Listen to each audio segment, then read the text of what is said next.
Hi, I'm Graham and welcome to Man vs Film.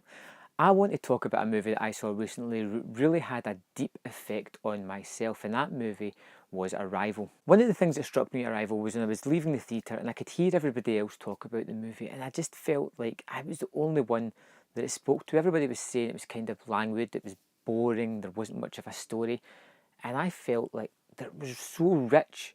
I had so much to say and it had so much just effect on me that I just wanted to stand up and shout and tell everybody how important, how great this movie was. I've been thinking about the movie for the past couple of days. It's been bouncing about my head. It's something that's really got inside of my skull and is just rattling around. And I've came to three certain aspects of the movie that I wanted to talk about. And the first one I really want to talk about is time. We learn throughout the movie that the hectopods they don't really see time as linear. It's more circular fashion.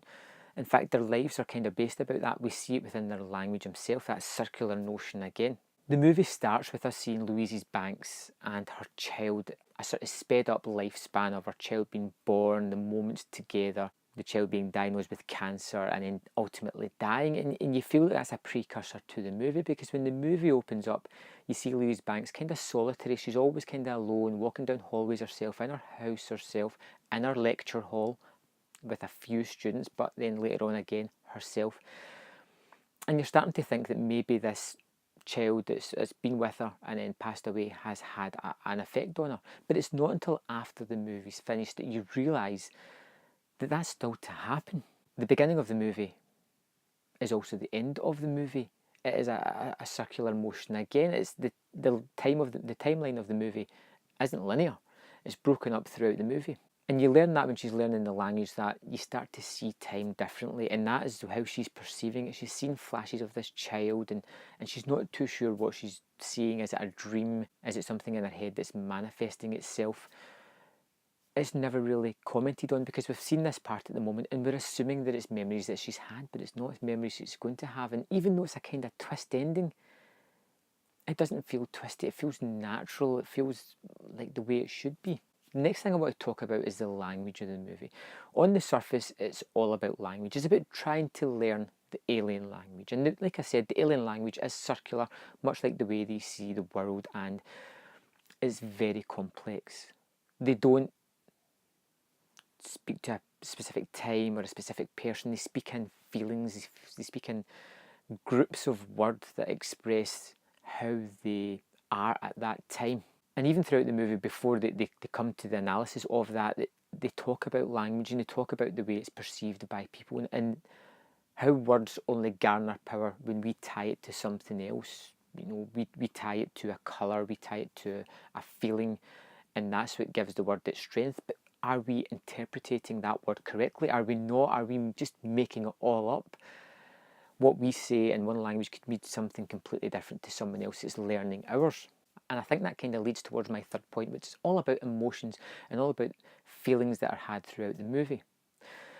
The movie opens up with that small moment of just Louise with her newborn baby, playing with her child, playing with Hannah, talking to her, and then ultimately Hannah dying. And it's a devastating scene, and you're not really too sure where it's going to take the movie after that. But then you see her in her workplace, and she's kind of solemn, and she's kind of standoffish and alone, and obviously very focused on her work, even after the aliens arrive and everybody kind of scatters to the wind and nobody is at the university. She's still there. She could possibly be the only person there, but she's turned up for work when this worldwide event is going on. She's obviously integrated into the work environment. That is her life. She's got a passion for this, and that is the whole focus. But throughout the movie, you kind of see her sort of developing a relationship with Jeremy Renner's character, Ian, whom we later find out is going to be the father of Hannah. And it's more about her learning this new language, understanding this new language, but not just analysing the words, but actually living them as well. And when she's given a choice at the end of whether she can follow this path that she's seen or whether she can take another path that she hasn't seen, knowing full well what that path she's seen leads to, ultimate devastation, she still decides that that's the way to go. Now, it's not down to something like fate. I think it's down to the choice that she would rather have those good and bad feelings rather than have nothing or a mystery. Yes, there's some major ups and there's some unbelievable downs, but that's what she's going to have. That experience is what's going to make her the person that she is. And I think these three things all tie together. And what I got from the movie is that it's telling you that it's the small things in life. Live in the moment. Cherish the small things. Don't look for the bigger picture, or don't live for a year down the line, 2 years. Live for the moment and enjoy the small moments. The moment with somebody that you love, the conversation that you're in, you're really enjoying with somebody. Just live life and enjoy the small moments. That's what I got from the movie. That's what I really felt it was explaining to me, and that's why it affected me in such a way.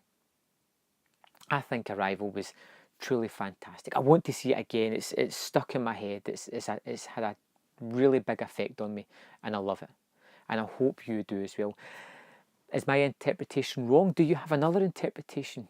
Let me know in the comment box below, and remember to like and subscribe to my channel, and I'll see you next time on Man vs Film.